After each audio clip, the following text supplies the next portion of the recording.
Good evening, మీరు చూస్తుంది tea news. నేను కార్తిక్. హెడ్లైన్స్ చూద్దాం. దక్షిణాఫ్రికాతో తొలి వన్డేలో భారత్ ఘన విజయం, 8 వికెట్ల తేడాతో గ్రాండ్ విక్టరీ.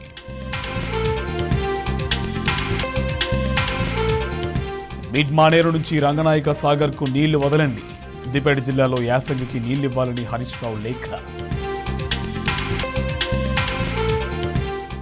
బీజేపీ అన్యాయం చేస్తే కాంగ్రెస్ నోరెత్తలేదు, విభజన హామీలపై ఎందుకు మాట్లాడలేదన్న దేశపతి.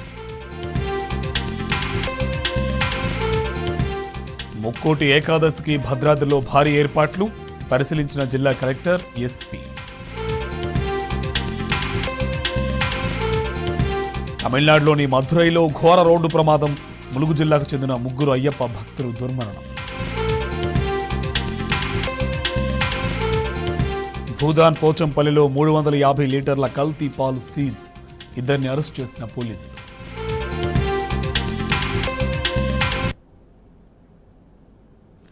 సఫారీ గడ్డపై యువ భారత్ చెలరేగుతుంది. సౌత్ ఆఫ్రికాతో జరుగుతున్న 3 వన్డే సిరీస్లో భాగంగా తొలి మ్యాచ్లో టీమిండియా అదరగొట్టింది.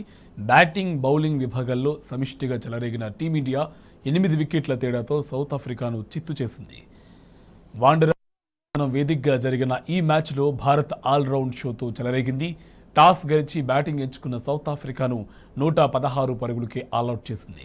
భారత బౌలర్లలో left arm seamer Arshdeep Singh అలాగే 5 వికెట్లు పడగొట్టగా అవేష్ ఖాన్ 4 వికెట్లు ఖాతాలో వేసుకున్నాడు. స్వల్ప లక్ష్యాన్ని భారత్ కేవలం 16.3 ఓవర్లలో 2 వికెట్లు కోల్పోయి ఛేదించింది. ఇక సాయి సుదర్శన్, శ్రేయస్ అయ్యర్ అర్ధ శతకాలతో రాణించారు. ఈ విజయంతో 3 వన్డేల సిరీస్లో భారత్ 1-0 ఆధిక్యంలో నిలిచింది. 2వ వన్డే కెబేరా వేదికగా మంగళవారం జరగనుంది.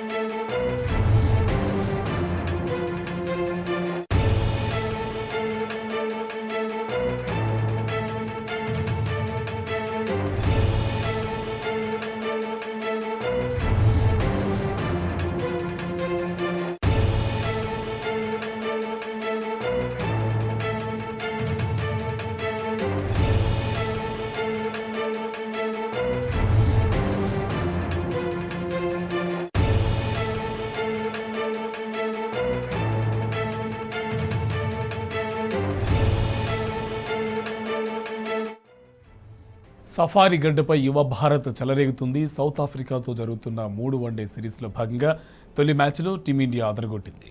బ్యాటింగ్, బౌలింగ్ విభాగాల్లో సమిష్టిగా చెలరేగిన టీమిండియా 8 వికెట్ల తేడాతో సౌత్ ఆఫ్రికాను చిత్తు చేసింది. వాండరర్స్ మైదానం వేదికగా జరిగిన ఈ మ్యాచ్లో భారత్ ఆల్రౌండ్ షోతో చెలరేగింది. టాస్ గెలిచి బ్యాటింగ్ ఎంచుకున్న సౌత్ ఆఫ్రికాను 116 పరుగులకి ఆల్అౌట్ చేసింది. భారత బౌలర్లలో left arm seamer Arshdeep Singh 5 వికెట్లు పడగొట్టగా అవేష్ ఖాన్ 4 వికెట్లు ఖాతాలో వేసుకున్నాడు. స్వల్ప లక్ష్యాన్ని భారత్ కేవలం 16.3 ఓవర్లలో 2 వికెట్లు కోల్పోయి ఛేదించింది. సాయి సుదర్శన్, శ్రేయస్ అయ్యర్ అర్ధ శతకాలతో రాణించారు. ఈ విజయంతో 3 వన్డేల సిరీస్లో భారత్ 1-0 ఆధిక్యంలో నిలిచింది. 2వ వన్డే కెబేరా వేదికగా మంగళవారం జరగనుంది.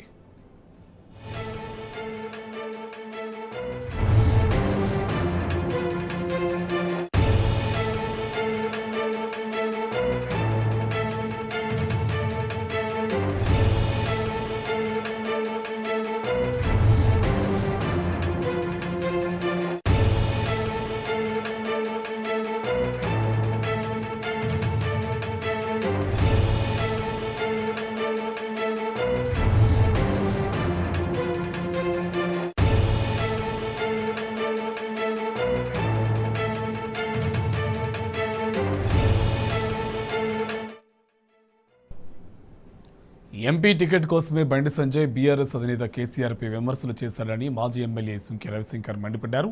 బ్లాక్మెయిల్ రాజకీయాలతో 100 కోట్లు సంపాదించుకున్న బండి సంజయ్కి మరోసారి అధిష్టానం ఎంపీ టికెట్ ఇవ్వొద్దని బీజేపీ నేతలే డిమాండ్ చేస్తున్నారని గుర్తు చేశారు. తెలంగాణ సాధన కోసం అలుపెరగని పోరాటం చేసిన కేసీఆర్పై విమర్శలు చేస్తే కబడ్దారని హెచ్చరించారు. కేసీఆర్పై చేసిన అనుచిత వ్యాఖ్యలకు బండి సంజయ్ బేషరతుగా క్షమాపణలు చెప్పాలని సుంకె రవిశంకర్ డిమాండ్ చేశారు. అసలు ఎన్ని అబద్ధాలు మాట్లాడతాడంటే బండి సంజయ్ నాకు ఒకటే గుర్తుకొస్తుంది. ఇవాళ భారతీయ జనతా పార్టీలో ఉన్నటువంటి సీనియర్ నాయకులందరూ కూడా బండి సంజయ్ ఎంపీ కాగానంటే పుస్తమట్టలు కూడా లేవు, పుస్తమట్టలు అమ్ముకొని ఎంపీగా పోటీ చేసినటువంటి బండి సంజయ్ చాలా అవినీతి పాల్పడ్డాడు కనుక 100 కోట్లు సంపాదించుకున్నాడు, 1000 కోట్లు సంపాదించుకున్నాడు కనుక ఆయనకు టికెట్ ఇవ్వద్దని ఇలా భారతీయ జనతా పార్టీ సంబంధించినటువంటి సీనియర్ లీడర్లందరూ కూడా మాట్లాడుతుంటే ఈయనేమో మొన్న కరీంనగర్లో అసెంబ్లీలో ఓడిపోయి నాకు ఎంపీ సీటు ఇచ్చేటట్టు లేరని చెప్పి ఇవాళ ఆరోపణలు చేస్తే దాంట్లో కొద్దిగా సత్యము అనేటువంటిది కనబడాలి. కొద్దిగానన్నా సత్యదూరమైనటువంటి విషయాలన్నీ కూడా పచ్చి అబద్ధాలు నోటికి ఎంత వస్తే గంత మాట్లాడడం అనేది చాలా విడ్డూరంగా ఉంది. ఓడిపోయిన బాధలో ఎంపీ బండి సంజయ్ పిచ్చిపెట్టినట్టు మాట్లాడుతున్నారని కరీంనగర్ మేయర్ సునీల్ రావు మండిపడ్డారు. తమపై బండి సంజయ్ చేసిన ఆరోపణలు రుజువు చేస్తే తాము మేయర్ పదవికి రాజీనామా చేస్తానని, లేకుంటే బహిరంగ క్షమాపణలు చెప్పి రాజీనామా చేయాలని ఆయన డిమాండ్ చేశారు. గత ఎన్నికల్లో పైసలు లేక పుస్తులు అమ్ముకున్న నీవు మొన్న జరిగిన ఎన్నికల్లో 50 కోట్లు ఎలా ఖర్చు పెట్టావని ప్రశ్నించారు.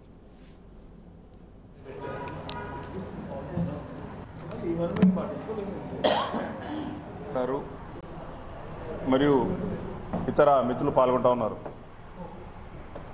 మొన్నటి ఏడికెళ్ళి వచ్చిన డబ్బులు అవి మరి బండి సంజయ్ గారు ప్రకటించాలి. ముందుగాల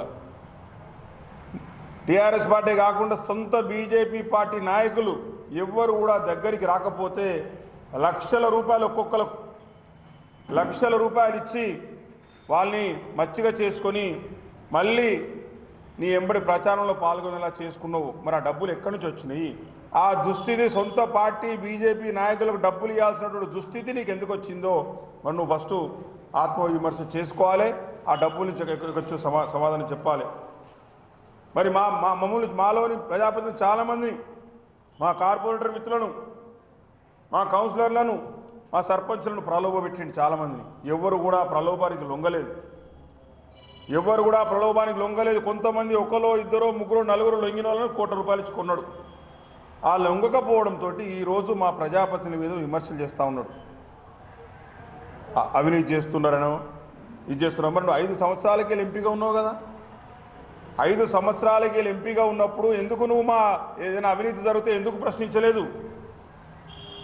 ఎక్కడైనా అవినీతి జరిగితే నువ్వు ఎందుకు దానికి సంబంధించిన ఆధారాలతో ఫిర్యాదు చేయలేదు? ఎందుకు దద్దమ్మలాగా కూర్చున్నావు? మరి దానికి కూడా నువ్వు వివరణ ఇవ్వాలి బండి సంజయ్ గారు.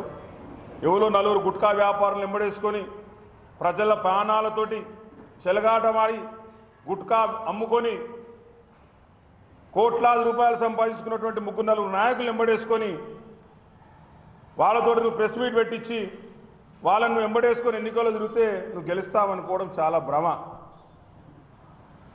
గుట్కా వ్యాపారం చేసి ప్రజల ప్రాణాలతో చెలగాడమాడినోళ్ళు నీ ఎంబడున్నారు. ప్రజలందరికీ తెలుసు ఆ గుట్కా వాళ్ళు ఎంతమంది ప్రాణాలు పోయినాయి. ఆ గుట్కా వ్యాపారులే ఈరోజు గంజాయి వ్యాపారం చేస్తున్నారు. అదే గుట్కా అమ్మిన వాళ్ళు ఈరోజు గంజాయి కూడా వాళ్ళే అమ్ముతున్నారు. వాళ్ళు అమ్మిన వాళ్ళందరినీ ఎంబడే ఉంటున్నారు. మరి అటువంటి వాళ్ళని ఎంబడించుకొని 50 కోట్ల రూపాయల వరకు ఖర్చు పెట్టి ప్రజలతోటి తిరస్కరించబడ్డ వ్యక్తి నువ్వు బండి సంజయ్ గారు. మమ్మల్ని అనే అర్హత నీకు లేదు. నగరపాలక సంస్థ మీద ఈరోజు నేను సవాల్ విసురుతున్నా ధైర్యంగా. ఈరోజు నా సవాల్ని దమ్ముంటే నా సవాల్ని స్వీకరించాలి బండి సంజయ్ గారు. మీరైతే నిన్న ఆరోపణ చేసినారు ద్విచక్ర వాహనాలతోటి పనులు చేసి బిల్లులు తీసుకున్నారు. 12 లక్షల రూపాయలు బిల్లులు తీసుకున్నారు, ద్విచక్ర వాహనాలు పెట్టి అని మీరు ప్రకటించారు. నేను ఒకటే సవాల్ చేస్తున్నా, ఎక్కడ 1 రూపాయి ద్విచక్ర వాహనాలు పెట్టి మరి ఏదైనా పనులు చేసి మీరు అన్నట్టుగా బిల్లులు చెల్లించినట్టయితే, బిల్లులు తీసుకున్నట్టయితే నేను నా మేయర్ పదవికి రాజీనామాకు సిద్ధంగా ఉన్నా. రాష్ట్రంలో జరగాల్సిన పంచాయతీ ఎన్నికలపై సందిగ్ధత నెలకొంది. బీసీ రిజర్వేషన్లపై స్పష్టత రాకపోవడంతో ఎన్నికలు జరుగుతాయా లేదా అన్న అనుమానాలు కలుగుతున్నాయి. బీసీ రిజర్వేషన్లు పెంచుతామని కాంగ్రెస్ ఇచ్చిన హామీ నెరవేరాలంటే ఖచ్చితంగా కులగణన చేయాల్సిందే. అయితే దానికి కనీసం 4 నెలల సమయం పట్టే అవకాశం ఉంది. దీంతో నిర్ణీత సమయంలోగా ఎన్నికలు జరుగుతాయా లేదా అన్న ఉత్కంఠ నెలకొంది.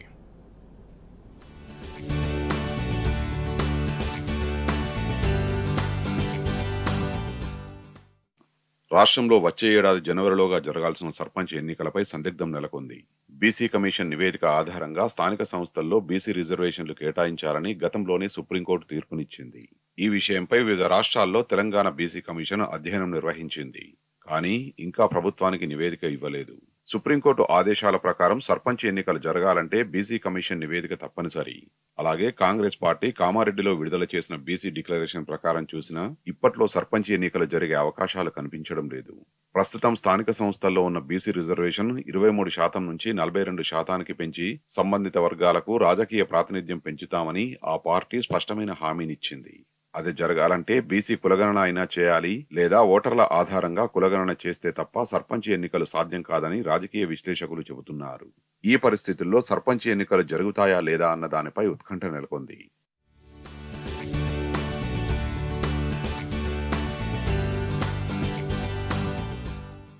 పంచాయతీ ఎన్నికలని 2019 జనవరిలో వివిధ దశల్లో రాష్ట్ర ఎన్నికల సంఘం రాష్ట్ర వ్యాప్తంగా నిర్వహించింది. నిబంధనల ప్రకారం 2024 ఫిబ్రవరి 1తో ప్రస్తుత సర్పంచ్లతో పాటు పంచాయతీ పాలకవర్గాల పదవీ కాలం పూర్తవుతుంది. రాజ్యాంగంలోని ఆర్టికల్ 243(3)A ప్రకారం పంచాయతీరాజ్ సంస్థల ఎన్నికల్ని 5 ఏళ్ల పదవీకాలం ముగిసేలోపే నిర్వహించాల్సి ఉంటుందని ఎన్నికల సంఘం తన ఉత్తర్వుల్లో పేర్కొంది. తెలంగాణ పంచాయతీరాజ్ చట్టంలోని సెక్షన్ 14(2) ప్రకారం గ్రామ పంచాయతీ పాలకవర్గ పదవీకాలం ముగియడానికి 3 నెలల్లోపు ఎన్నికల్ని నిర్వహించాల్సి ఉంటుంది.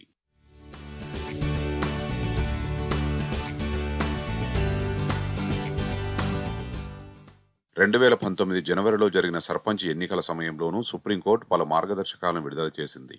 ఎట్టి పరిస్థితుల్లోనూ రిజర్వేషన్లు 50% దాటవద్దని చెప్పింది. ఆ మేరకు 2011 జనాభా లెక్కల ఆధారంగా రిజర్వేషన్లను అప్పటి పంచాయతీరాజ్ అధికారులు ఖరారు చేశారు. అప్పుడు బీసీలకు 22.79%, ఎస్సీలకు 20.53%, ఎస్టీలకు 6.68% చొప్పున రిజర్వేషన్లు కేటాయించి ఎన్నికలు నిర్వహించారు. అయితే చాలా రాష్ట్రాల్లో 50%కి మించి రిజర్వేషన్లు ఇచ్చారు. దీనిపై సుప్రీంకోర్టు TTT ఆదేశాలు ఇచ్చింది. దాని ప్రకారం బీసీ రిజర్వేషన్లకు సంబంధించి ప్రతి రాష్ట్రంలోనూ డెడికేటెడ్ కమిషన్ నియమించాలి. సదర్ కమిషన్ పూర్తి అధ్యయనం చేసి ఇచ్చే నివేదిక ఆధారంగా స్థానిక సంస్థల్లో బీసీల రిజర్వేషన్లు ఇవ్వాలి. కానీ ఎట్టి పరిస్థితుల్లోనూ అన్ని వర్గాలకు కలిపి రిజర్వేషన్లు 50% మించొద్దు.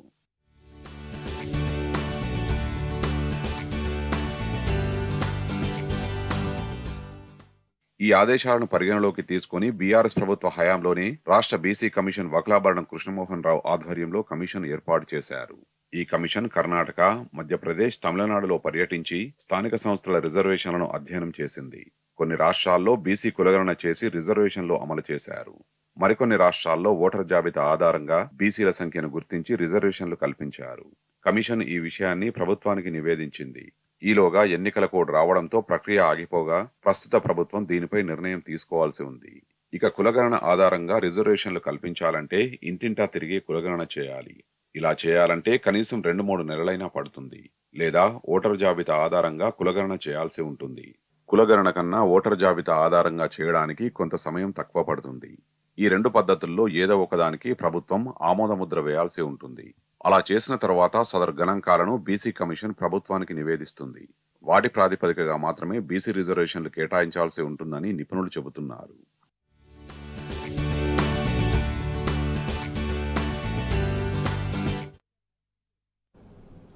యాదాద్రి భువనగిరి జిల్లాలో కల్తీ పాలు తయారు చేస్తున్న ఇద్దరిని ఎస్ఓటీ పోలీసులు అరెస్ట్ చేశారు.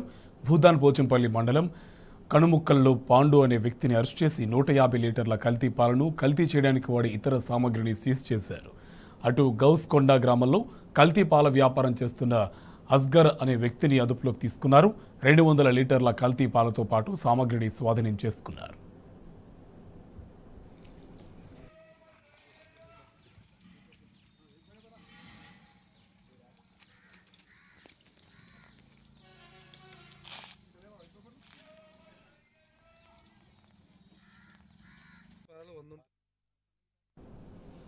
జగిత్యాల జిల్లాలో సంచలనం సృష్టించిన నకిలీ జీఎస్టీ బిల్లుల కేసులు కీలక మలుపు తిరుగుతోంది. ఈ కేసులో వాణిజ్య పన్నుల శాఖలో పనిచేస్తున్న ఓ ఉద్యోగి పాత్ర ఉన్నట్టు అధికారులు గుర్తించారు. సెలవులో ఉన్న ఉద్యోగిని పిలిచి జీఎస్టీ అధికారులు విచారిస్తున్నారు. 283 కోట్ల జీఎస్టీ ఎగువేతకు నిందితులు స్కెచ్ వేసినట్టు అధికారులు అనుమానిస్తున్నారు. ఈ కేసులో లోతుగా అధికారులు విచారణ జరుపుతున్నారు.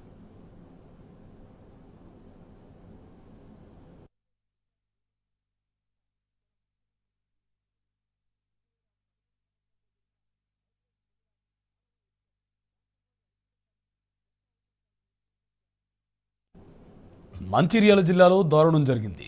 టమాటాలు దొంగతనం చేశాడని గంగులు అనే వ్యక్తిని కర్రకు కట్టేసి దారుణంగా హింసించారు. కూరగాయల వ్యాపారి కృష్ణ, అతని కుమారుడు తనపై దాడి చేశారని బాధితుడు పోలీసులు ఫిర్యాదు చేశాడు. పోలీసులు కేసు నమోదు చేసుకుని దర్యాప్తు చేస్తున్నారు.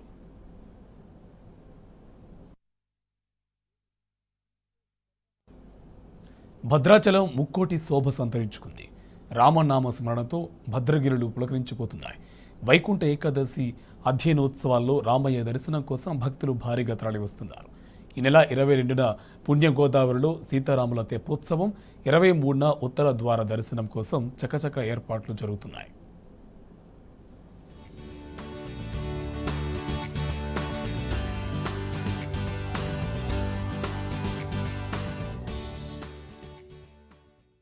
దక్షిణ భారతదేశ అయోధ్యగా పేరుగాంచిన భద్రాచలంలో ముక్కోటి ఏకాదశి పర్వదినోత్సవానికి ప్రత్యేకత ఉంది. వైకుంఠ ఏకాదశి నాడు ఉత్తర ద్వారం గుండా శ్రీరామచంద్రుని దర్శించుకుంటే సకల పాపాలు తొలగిపోతాయని భక్తుల నమ్మకం.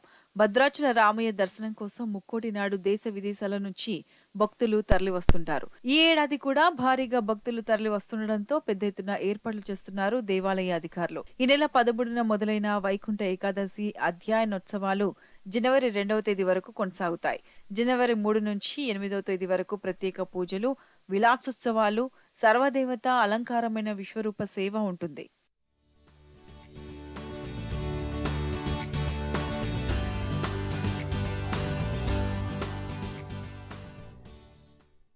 భద్రాది వైకుంఠ ఏకాదశి అధ్యయనోత్సవాల్లో ప్రత్యేక పూజలతో పాటు రామచంద్రమూర్తి రోజుకో అవతారంలో భక్తులకు దర్శనమిస్తారు. దశావతారాల్లో దర్శనమివ్వనున్న భద్రాది రామయ్య తొలి రోజు మత్స్యావతారంలో భక్తులను కటాక్షించారు. భద్రాదిలో వైకుంఠ రాముడికి జరిగే ప్రధాన ఉత్సవాలలో ముక్కోటి కూడా ఒకటి. సీతా లక్ష్మణ సమేత శ్రీరామచంద్రమూర్తి కొలువై ఉన్న భద్రాచలం పుణ్యక్షేత్రంలో సీతారాముల కళ్యాణం, శ్రీరామనవమి, వైకుంఠ ఏకాదశి వేడుకలు ప్రధాన ఉత్సవాలుగా చెప్పవచ్చు. మత్స్యావతారంలో మొదలవుతున్న సీతారాముల ముక్కోటి ఉత్సవాలు జనవరి 8వ తేదీ నాటి విశ్వరూపతో ముగుస్తాయి. పగల్పత్తు, రాపత్తు సేవలను స్వామివారికి వైభవంగా నిర్వహించనున్నారు.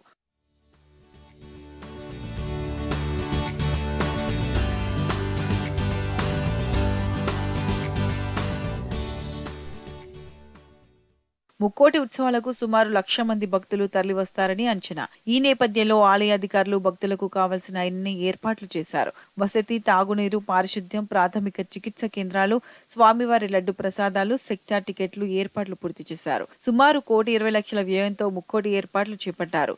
ఈ నెల 22న సీతారామచంద్రమూర్తులకు తెప్పోత్సవం గోదావరి నదిలో హంస వాహనంపై అంగరంగ వైభవంగా జరగనుంది. 23 తెల్లవారుజామున స్వామివారు ఉత్తర ద్వార దర్శనం కన్నుల పండుగగా జరగనుంది.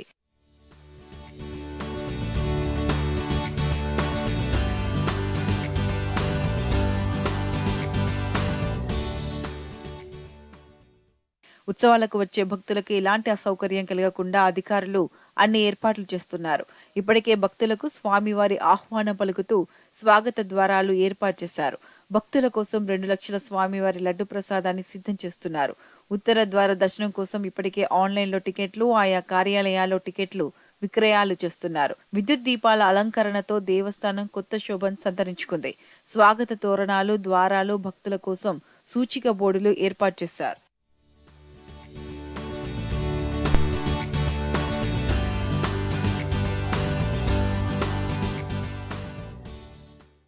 మోక్షరాముని ఉత్తర ద్వార దర్శనం పూర్వజన్మ సుకృతమనే నానుడి ఉంది. అందుకే భక్తులకు రామయ్య మీద అంత నమ్మకం. అందుకే ముక్కోటి నాడు భద్రగిరులు రామనామ స్మరణతో మారుమోగనున్నాయి.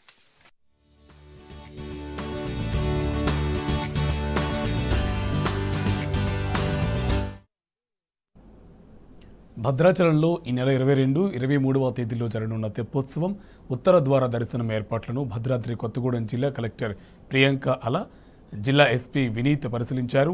గోదావరి నదిలో తెప్పతిరిగే సమయంలో గజ ఈతగాళ్లకు అధిక సంఖ్యలో పెట్టాలని, ఎటువంటి అవాంఛనీయ సంఘటనలు జరగకుండా చర్యలు చేపట్టాలని తెలిపారు. వివిధ ప్రాంతాల నుంచి వచ్చే భక్తులకు ఇబ్బందులు కలగకుండా అన్ని ఏర్పాట్లు పూర్తి చేయాలని అధికారులను ఆదేశించారు. అలాగే ప్రజలందరూ పోలీసులకు సహకరించాలని కోరారు.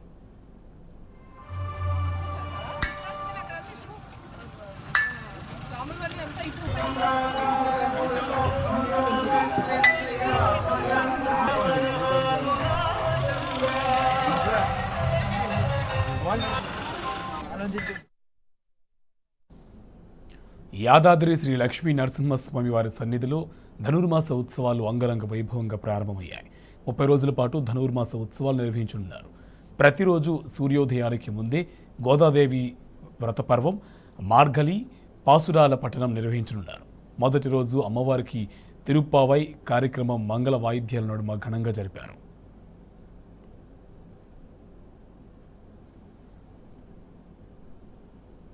పార్లమెంట్లో భద్రతా వైఫల్యం ఘటన దురదృష్టకరమన్నారు ప్రధాని మోదీ. పార్లమెంటు ఘటనను తక్కువగా అంచనా వేయకూడదని చెప్పారు. పార్లమెంటు ఘటనపై రాద్ధాంతం చేయొద్దని ప్రధాని కోరారు. సమస్య లోతుల్లోకి వెళ్లి పరిష్కారం కనుగొనాలని, పార్లమెంటు ఘటనపై స్పీకర్ విచారణకు ఆదేశించారని ప్రధాని మోదీ తెలిపారు.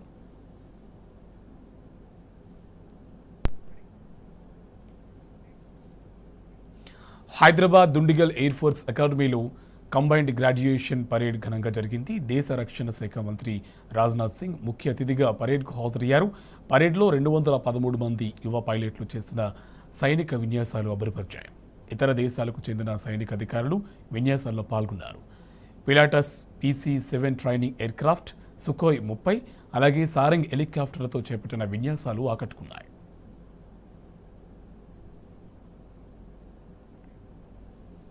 నిషేధిత పాపులర్ ఆఫ్ ఇండియాపై NIA ఉక్కుపాదం మోపుతుంది. PFI సంస్థతో సంబంధాలు ఉన్న వారి కోసం ముమ్మరంగా గాలిస్తుంది. తాజాగా మోస్ట్ వాంటెడ్ జాబితాను NIA విడుదల చేసింది. ఇందులో జగిత్యాల జిల్లా కేంద్రంలోని ఇస్లాంపూర్కు చెందిన అబ్దుల్ సలీ, నిజామాబాద్లోని మల్లేపల్లికి చెందిన అబ్దుల్ అహద్ అలియాస్ MA అహద్ ఉన్నారు. వీరితో పాటు ఏపీలోని నెల్లూరు జిల్లాకు చెందిన షేక్ అహ్మద్ కూడా ఉన్నారు. ఈ ముగ్గురితో పాటు కేరళలో 11 మంది, కర్ణాటకలో 5, తమిళనాడులో 5 మోస్ట్ వాంటెడ్ లిస్టులో చేర్చింది. ఛత్తీస్గఢ్ రాష్ట్రం బీజాపూర్ జిల్లాలో పోలీసులను లక్ష్యంగా చేసుకుని అమర్చిన మందు పాత్రలను నిర్వీర్యం చేశారు. గంగళూరు పోలీస్ స్టేషన్ పరిధిలోని పార్నార్ అలాగే సావనార్ మార్గం మధ్యలో పోలీసులు కూంబింగ్ నిర్వహించారు. తనిఖీల్లో మావోయిస్టులు అమర్చిన 21 మందు పాత్రలను గుర్తించి వాటిని పేల్చివేసినట్టు ఎస్పీ ఆంజనేయ వర్జుని తెలిపారు.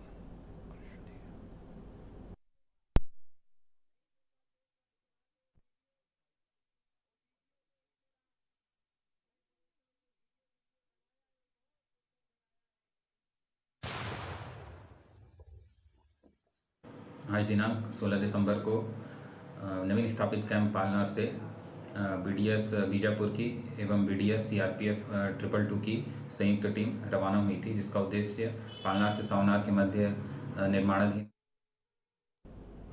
इवी बुलेटिन अपडेट्स, नमस्ते।